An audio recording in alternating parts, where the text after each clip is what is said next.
फिर भी चर्चा करने का प्रयास करते हैं। भैया मैं सच बता रहा हूँ, लाइव चल रही है, मुझे कुछ भी आइडिया नहीं था कि मैं ही क्लास ले रहा हूँ। बस ये हुआ था डिसीजन मेरे और प्रणव प्रभु के बीच में कि अगर, क्योंकि बच्चे सब मना कर रहे थे क्लास को लेके, आद्या की तबीयत खराब थी, अनुभव प्रभु ट्रेन में बैठे हुए हैं, प्रिंस प्रभु ने फोन नहीं उठाया, यश प्रभु पार्टी में गए हुए थे, दुर्गेश प्रभु ने फोन नहीं उठाया। तो फिर हमें लगा कि बच्चे कम आएंगे, तो बच्चे कम आएंगे तो क्लास हम बस हरिनाम करेंगे, मंगलाचरण करके समापन की ओर ले जाएंगे। फिर ये भी पता चला कि आप नहीं आ रहे। तो जब क्लास ज्वाइन हुई तो फिर इतने सारे बच्चे एकत्रित हो चुके हैं, तो फिर जैसा हो उतना हम पढ़ने का और समझने का प्रयास करते हैं। तो कल चैतन्य चरितमृत मध्य लीला हमने 1.22 से स्टार्ट करा था, चैप्टर 1 में। आ, स्क्रीन प्रेजेंट हो गई है क्या? नहीं। तो 1.22 से हमने स्टार्ट करा था, और हमने जाना था विगत क्लासेस के अंदर कि हम आदि लीला को समाप्त कर चुके थे। आदि लीला भगवान ने अपना पास टाइम, यानी चैतन्य महाप्रभु ने अपना पास टाइम केवल केवल 48 वर्ष तक रखे थे, 48 ईयर्स तक। उन 48 वर्षों में जो 24 के उनके स्टार्टिंग के ईयर्स है, जो 24 साल है, उसको आदि लीला में संकलित करा गया, और जो रिमेनिंग 24 ईयर्स है उसको मध्य लीला में संकलित करा गया। अच्छा, तो 48 डिवाइडेड इन टू पार्ट्स में चल रहा है। 24 साल जो आदि लीला में है, जिसमें वो मतलब सची मैया के यहाँ पे थे, और 24 साल जो उनके सन्यास यानी आगे के भक्तिमय जीवन के हैं।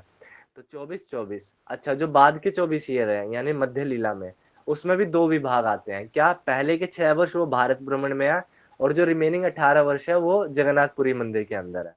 तो जो भारत भ्रमण वाला पार्ट आता है, यानी 6 ईयर्स आते हैं, उसमें हम देखते हैं कि वो दक्षिण भारत की तरफ जाते हैं, और हमारे गोपाल भट्ट गोस्वामी प्रभुपाद जी से उनका भेंट वहीं पे होता है। और फिर वो उत्तर भारत में जाते हैं, अलग अलग स्थानों पे जाते हैं, वृंदावन जाते हैं, और जो रिमेनिंग 18 ईयर्स होते हैं वो जगन्नाथपुरी में निवास करते हैं, जगन्नाथपुरी के अंदर रहते हैं। उसमें फिर इस बीच हमने ये भी जाना कि नित्यानंद महाप्रभु जी गौड़ देश, उनको उनको वो नित्यानंद महाप्रभु जी को वो गौड़ देश भेजते हैं। और फिर गौड़ देश जाने के बाद नित्यानंद महाप्रभु जी एकदम अवधूत के समान, एकदम अवधूत का रूप धारण करते हुए जगह जगह नगर आते, मतलब कि नगर नगर में, ग्राम ग्राम में जा जाकर चैतन्य महाप्रभु का प्रचार करते हैं, भक्ति का प्रचार करते हैं, कृष्ण नाम का प्रचार करते हैं। और फिर हमने ये जाना कि हमने कल के विगत क्लासेस में हमने ये भी जाना कि जीव गोस्वामी प्रभुपाद जी और नित्यानंद महाप्रभु, इन दोनों ने मिलकर वृंदावन की खोज करी थी। नित्यानंद महाप्रभु जीव गोस्वामी के हाथ पकड़ पकड़ के लेके जाते थे, देखो यहाँ पे ये था, यहाँ पे ये था, यहाँ पे ये था, वो सारी चीजें बताते हैं। और कल का एक श्लोक था बड़ा अच्छा, 1.26। आ, तानारे कराने मोरा कोटि नमस्कार, चैतन्य भक्ति यो न लोलेला संसार। कि इसमें प्रणाम मंत्र आता है नित्यानंद महाप्रभु के बारे में कि चैतन्य भक्ति ये न लोल्य संसार, यानी चैतन्य महाप्रभु की भक्ति जो प्रदान करने वाले हैं उनको मैं कोटि नमस्कार करता हूँ। तो ये हमने जाना था। चैतन्य महाप्रभु नित्यानंद महाप्रभु को बड़े भाई के रूप में देखते हैं, और नित्यानंद महाप्रभु चैतन्य महाप्रभु को अपने प्रभु के रूप में देखते हैं। हालांकि नित्यानंद महाप्रभु स्वयं भगवान है, बलराम जी संकर्षण वो स्वयं भगवान है, बलराम जी के अवतार भी नहीं है। He is not the incarnation of Balram, he is Balram himself. वो स्वयं बलराम जी है, और बलराम जी कौन है? कृष्ण के एकदम इमीडिएट एक्सपेंशन है, इमीडिएट एक्सपेंशन है, पहले, सबसे पहले। तो इमीडिएट एक्सपेंशन के होने की वजह से वो साक्षात कृष्ण ही है। लेकिन वो अपने चैतन्य महाप्रभु को किस प्रकार, किस रूप में देखते हैं? अपने प्रभु के रूप में देखते हैं। ये हमने जाना था। और फिर इसके अलावा हमने विगत की क्लास में जाना है कि कैसे कैसे आगे लीला बढ़ी, और कौन कौन से ग्रंथ, शायद ग्रंथ पे हम नहीं पहुंचे थे, आज हम उन ग्रंथों के बारे में चर्चा करने का प्रयास करेंगे। हालांकि विगत क्लासेस में जब भैया ने क्लास ली थी कल, उससे पहले एक डिस्कशन हो चुका था हमारा चैतन्य चरितमृत मध्य लीला 1.35 तक। 35 बड़ा अच्छा है। 1.35 मैं उसको समराइज करके हल्का सा आपके समक्ष रखने का प्रयास करता हूँ। फिर हम आगे के श्लोकों पे चर्चा करने का प्रयास करेंगे, मतलब लगभग 4-5 श्लोक हम लेंगे। मैडम प्रभु प्लीज आप स्क्रीन प्रेजेंट कर सकते हैं? 1.35 मध्य लीला चैतन्य चरितमृत, सीसी मध्य 1.35।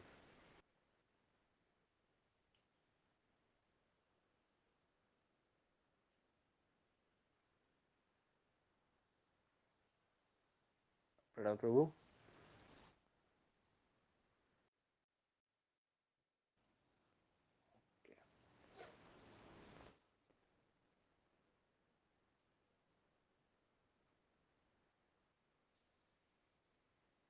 जी।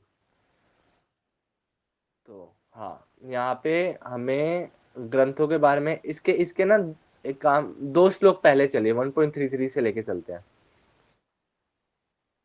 बहुत बड़ा इसका डिस्क्रिप्शन है। हाँ, लेकिन 1.33 से चलते हैं।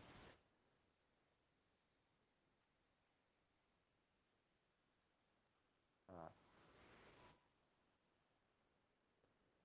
तो बड़ा अच्छा प्यार आते हैं यहाँ पे कि नाना शस्त्र यानी केला भक्ति ग्रंथ सार, मूढ़ा अधम जाने तेनो करिला निस्तार।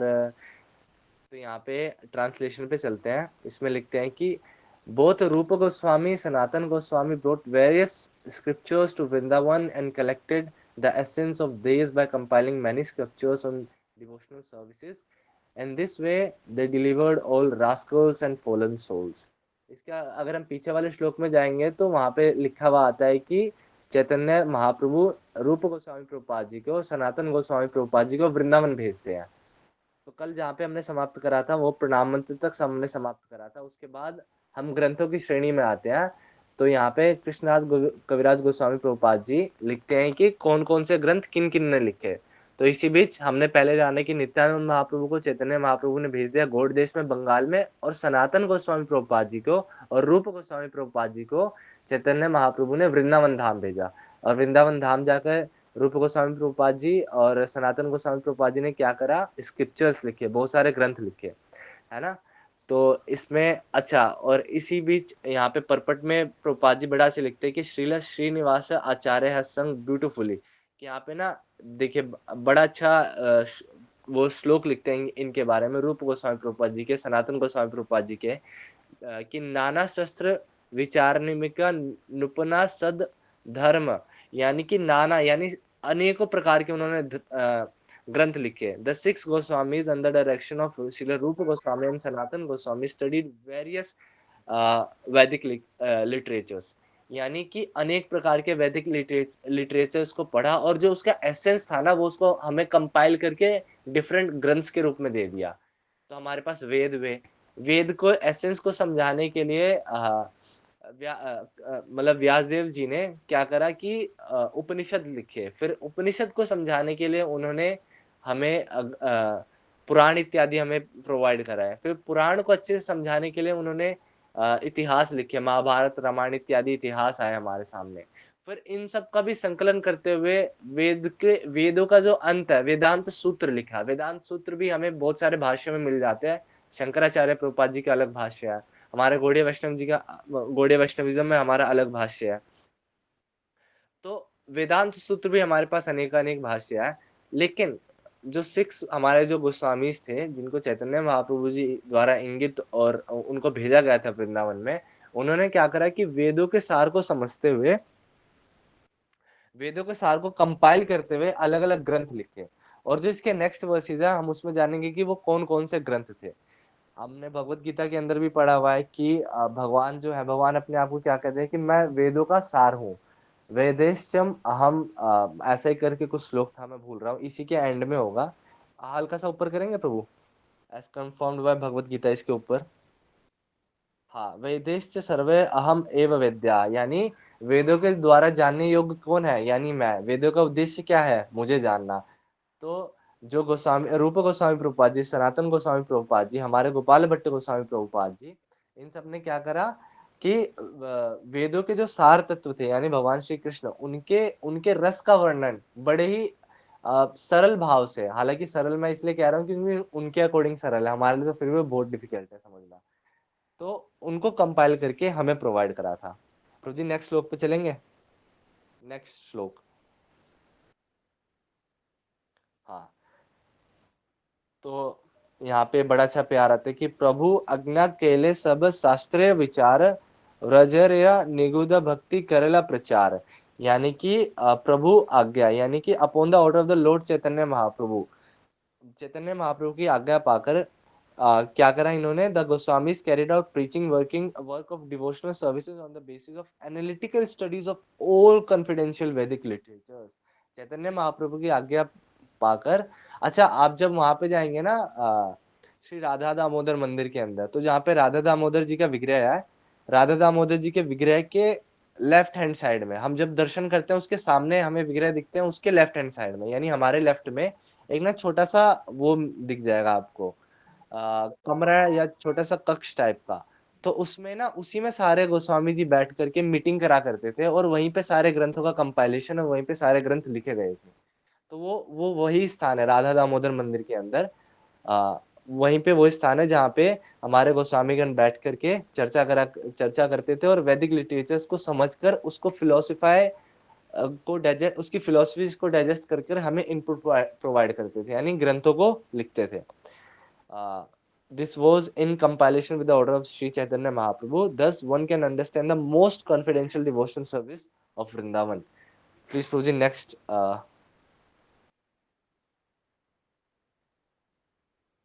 जी हाँ, तो पिछले क्लासेस में इस पे काफी अच्छी चर्चा हुई थी, शॉर्ट में ही रखेंगे इसको, कि हरि भक्ति विलास आर भागवतामृत दशमत टिप्पणी अर दशमत चरित्र। ये देखिए यहाँ पे नाम लिखे गए हैं कौन कौन से ग्रंथ है। हरिभक्ति विलास अरब भागवतामृत दश टिप्पणी अर दश चरित्र, ये जो थे सनातन गोस्वामी प्रभुपाद जी ने लिखे हैं। कौन कौन से ग्रंथ? हरिभक्ति विलास, और जो श्रीमद् भागवतम है उसके ऊपर टिप्पणी लिखी गई है वैष्णव तोषी, और एक और टिप्पणी है नीचे हम पढ़ेंगे उसके अंदर दशम टिप्पणी और दशम चरित्र। तो ये जो ग्रंथ थे ये सनातन गोस्वामी प्रभुपाद जी ने लिखा है। प्रभु जी ट्रांसलेशन में जाएंगे। Some of the books compiled by Srila Sanatan Goswami were the Hari Bhakti Vilas, बृहद भागवतामृत, दशम टिप्पणी एंड दशम चरित्र। तो ये हमें कंपाइलेशंस मिल जाती है जो उन्होंने ग्रंथ लिखे थे। इसका जो परपट है ना बड़ा सुंदर है, मैंने बोला भी था अनुभव को, और उन्होंने भेजा भी था ग्रुप के अंदर कि हम एक बार इसको जरूर पढ़ लें। तो मैं एक बारी हल्का सा ब्रीफ में चलते हुए समझते हैं कि जो भक्ति रत्नाकर ग्रंथ है उसके अंदर लिखा हुआ है कि it is said that Sanatan Goswami understood Srimad Bhagavatam by thorough study and explained in it his commentary known as वैष्णव तोषणी। यानी सनातन गोस्वामी प्रभुपाद जी की जो टिप्पणी थी, जो जो उनकी कमेंट्री थी भागवतम के ऊपर, उसका नाम क्या पड़ा? वैष्णव तोषणी। और इसको एडिट बाद में करा जीव गोस्वामी प्रभुपाद जी ने, जिसका नाम पड़ गया लघु तोषणी। यानी इसी वैष्णव तोषणी को जब एडिट करा गया श्रील जीव गोस्वामी प्रभुपाद जी के द्वारा, तो इसका नाम पड़ गया लघु तोषणी। तो जी सेकंड पैराग्राफ पे चलेंगे। The subject matter of Hari Bhakti Vilas by Shri Sanatan Goswami was collected by Shrila Gopal Bhatt Goswami and is known as Vaishnava Smriti. यानी कि जो भक्ति विलास के जो सब्जेक्ट मैटर्स थे उसको उसको और कंपाइल करते हुए श्रीला गोपाल भट्ट गोस्वामी प्रभुपाद जी ने ग्रंथ लिखे, जिसका नाम पड़ गया वैष्णव स्मृति। और इसी वैष्णव स्मृति में लगभग लगभग 20 चैप्टर है, जिसको हर एक चैप्टर को विलास नाम दिया गया। The Vaishnav Smriti's Grantha was finished in 20 chapters known as विलास। और हर एक विलास के अंदर ना मतलब अनेकानेक चीजें दी गई है। ये थोड़ा डेप्थ में है, मैं हल्का हल्का बता दूंगा। जैसे कि विलास 1 2 3 4 5 इन सब के अंदर लिखा हुआ है कि तुलसी जी की सेवा कैसी करनी चाहिए, शालिग्राम जी की सेवा कैसी करनी चाहिए, तुलसी पत्र कैसे ले, एकादशी के अंदर क्या कौन कौन से नियम का पालन करना चाहिए, प्योरिटी कैसे रखनी चाहिए, बॉडीली लेवल पे प्योरिटी कैसे रखना चाहिए, साफ सफाई कैसे डिवोटीज को अपने अंदर रखनी चाहिए, वैष्णवों के प्रति व्यवहार कैसा होना चाहिए, वैष्णवों से चर्चा कैसी होनी चाहिए। अलग अलग स्थानों का वर्णन आता है, और अलग अलग स्थानों पर वैष्णवों को हमें कैसा स्वभाव रखना चाहिए, हमें धाम में जाकर के किस तरह का एटीट्यूड धाम के प्रति व्यक्त करना चाहिए, सबके बारे में एकदम डेप्थ में लिखा हुआ है। तो ये जो हरि भक्ति विलास है इसको कंपाइल करा हमारे श्री गोपाल भट्ट गोस्वामी प्रभुपाद जी ने, और हर एक चैप्टर का नाम पड़ गया विलास। प्रभु जी ऊपर जाएंगे, ये काफी बड़ा है क्योंकि जी।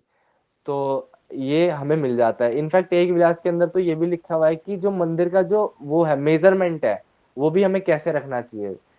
तो इतना इतना डेप्थ में हमारे महाराज जी से मैं एक बारी कथा सुन रहा था, तो वो बता रहे थे कि गोपाल भट्ट गोस्वामी प्रभुपाद जी ने ये तक लिखा है कि राधा रमन जी को क्या भोग में चढ़ेगा और क्या भोग में नहीं चढ़ेगा। जैसे कि उनको आलू नहीं चढ़ आलू प्रसादी में नहीं लगा, भोग नहीं लगाते राधा रमन लाल जी को, तो हम उनको आलू नहीं चढ़ाते, आलू भोग में नहीं लगाते मंदिर के अंदर जो सेवा होती है।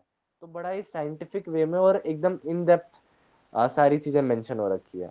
यहाँ पे एक बड़ी रोचक चीज आती है कि प्रभुपाद जी लिखते हैं कि हरिभक्ति विलास जी को सनातन गोस्वामी जी ने लिखा, उसके अंदर शिला गोपाल भट्ट गोस्वामी जी ने वैष्णव स्मृति लिखी। अच्छा, वैष्णव स्मृति विलासाज में है, स्पीचिंग द मंत्र एक्सप्लेन। तो जी ये थोड़ा और ऊपर जाना पड़ेगा आपको, ऊपर इन द सेंस नीचे की तरफ, सॉरी और नीचे और नीचे और नीचे, हाँ। तो the details of Haribhakti Vilas granth are given by Shri Kaviraj Goswami in Madhya Lila. The description given in those verses by Krishnadas Kaviraj Goswami are actually a description of those portions compiled by Gopal Bhatt Goswami. Gopal Bhatt Goswami ji ने जो हमें डिस्क्रिप्शन दिया हरिभक्ति विलास जी का, और उन्हीं का डिस्क्रिप्शन कृष्णदास कविराज गोस्वामी जी मध्य लीला के 24वें chapter में वर्स नंबर 329 से 345 तक मेंशन करते हैं। आगे चल के इसी के ऊपर बड़ी अच्छी कमेंट्री हमारे इस्कॉन के जो फाउंडर आचार्य हैं, उनके जो गुरु है भक्ति सिद्धांत सरस्वती ठाकुर प्रभुपाद जी, वो फिर उसको आगे लिखते हैं। क्या लिखते हैं यहाँ पे देखिए, लिखा हुआ आएगा, अकॉर्डिंग टू श्रीला भक्ति सिद्धांत Saraswati Thakur, the regulative principles of devotional services compiled bye Gopal Bhatt Goswami do not strictly follow our Vaishnav principles. Actually, Gopal Bhatta Goswami collected only a summary of those elaborative descriptions of Vaishnav regulative principles from the Hari Bhakti Vilas. It is Bhakti Siddhanta Saraswati Thakur Prabhupada opinion, however, that to follow the Hari Bhakti Vilas strictly is to actually follow the Vaishnav rituals in perfect order. यानी कि जो गोपाल भट्ट गोस्वामी प्रभुपाद जी ने लिखा था, उसमें वैष्णव regulations को in depth नहीं mention करा गया था। हालांकि वो आ तो हरि भक्ति विलास से ही रहा था, लेकिन जो वैष्णव रेगुलेटिव प्रिंसिपल्स होते हैं, हमारे हमारे स्कूल के अंदर 4 रेगुलेटिव प्रिंसिपल्स हैं। तो इसके अलावा जो अन्य जो साधन की जो क्रियाएं होती है, वो गोपाल भट्ट गोस्वामी प्रभुपाद जी ने हरिभक्ति विलास से ही लिया था, लेकिन उतना डेप्थ में नहीं था। इसी को आगे फॉरवर्ड कैरी ऑन फॉरवर्ड करते हुए भक्ति सिद्धांत सरस्वती ठाकुर प्रभुपाद जी ने इसके अंदर डिटेल्ड मेंशन करते हुए रेगुलेटिव प्रिंसिपल्स लेकर के आए थे, इवन दो वो भी हरिभक्ति विलास से ही आ रहा था। थोड़ा समझने में कंफ्यूजन हो रहा होगा, लेकिन आप एक बार खुद से पढ़ेंगे ना तो आपको समझ में आ जाएगा। तो जी नेक्स्ट श्लोक पे चलते हैं, ज्यादा बड़ा है अभी। हाँ, तो यहाँ पे बड़ा अच्छा आता है कि यही सब ग्रंथ कहला गोसानी सनातन रूप गोसानी कहला यत के करु गणना। यानी कि ट्रांसलेशन में चलते हैं। We have already given the names of the 4 books compiled by Sanatana Goswami. Srila Rupa Goswami has also compiled many books which no one can even count. Next पे चलते हैं प्रभु, नेक्स्ट के नेक्स्ट पे चलते हैं।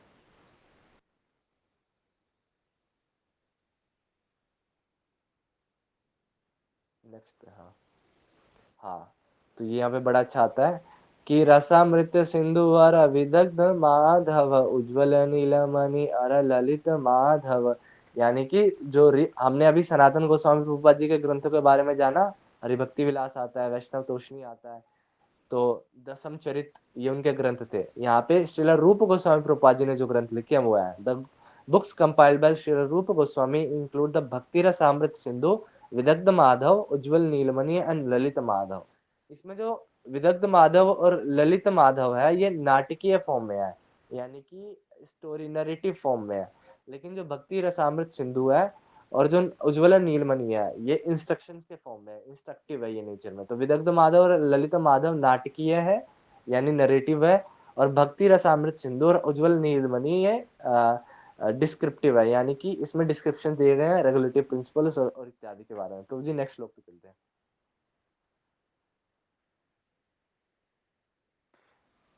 हाँ,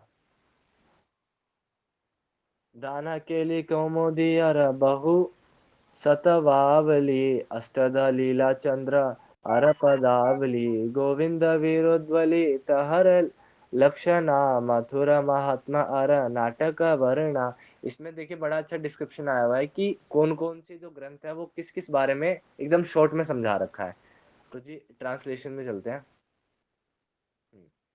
कि श्री रूप गोस्वामी ऑल्सो कंपाइल्ड द दान केली कौमुदनी सत्वावली लीलचंद पदावली गोविंद वृदावली मथुरा महात्मा नाटक वर्णा।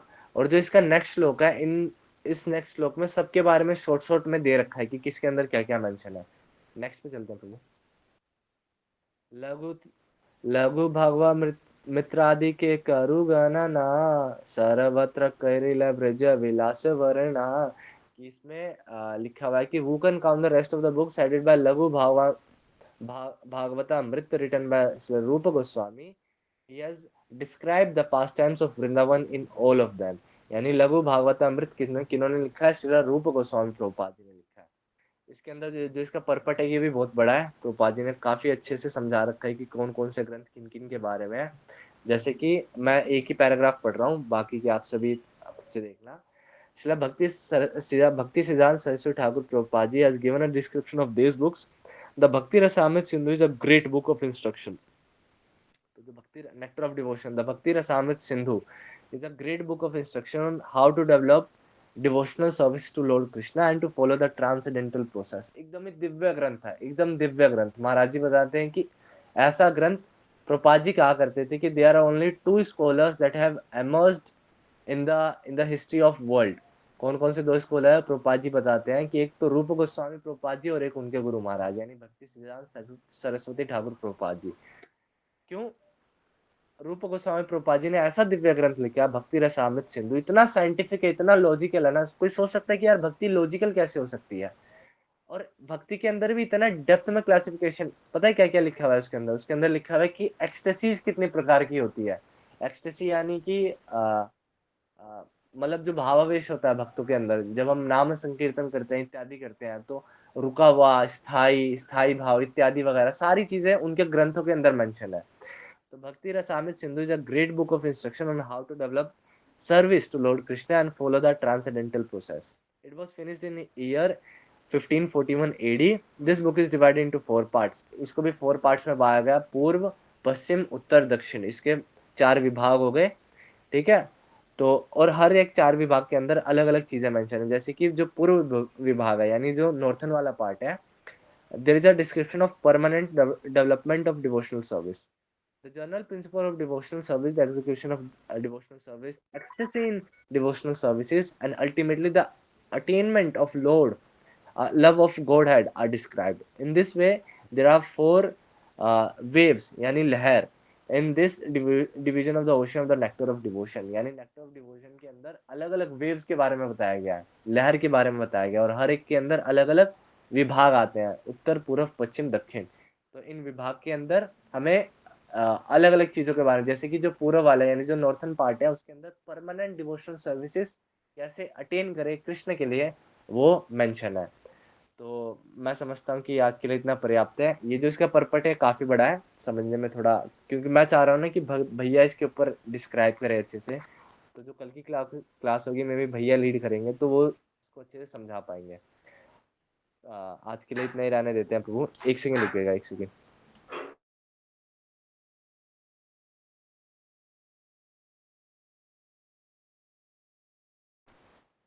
तो हरे कृष्णा आप सभी को।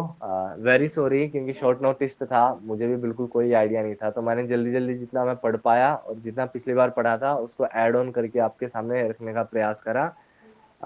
एक चीज पक्की हो रही है, जैसा हमारे देव प्रभु ने कहा कि प्रभु कुछ ना हो तो कम से कम हरिनाम करके और फिर मंगलाचरण करके समाप्त हो जाए।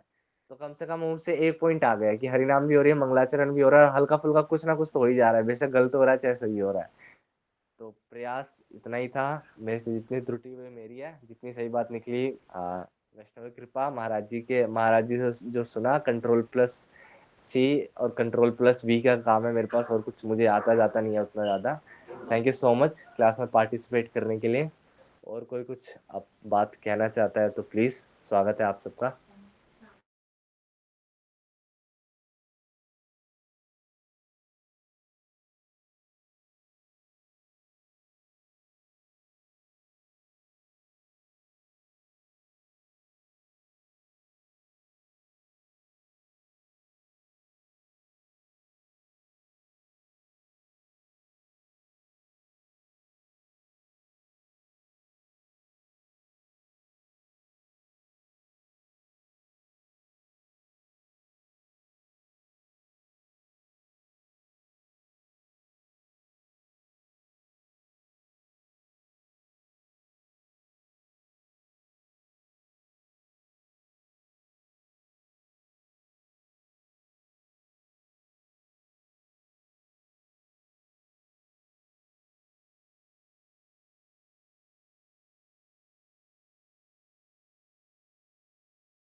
जी आप गाइए, मैं आपसे सुनना चाहता हूँ।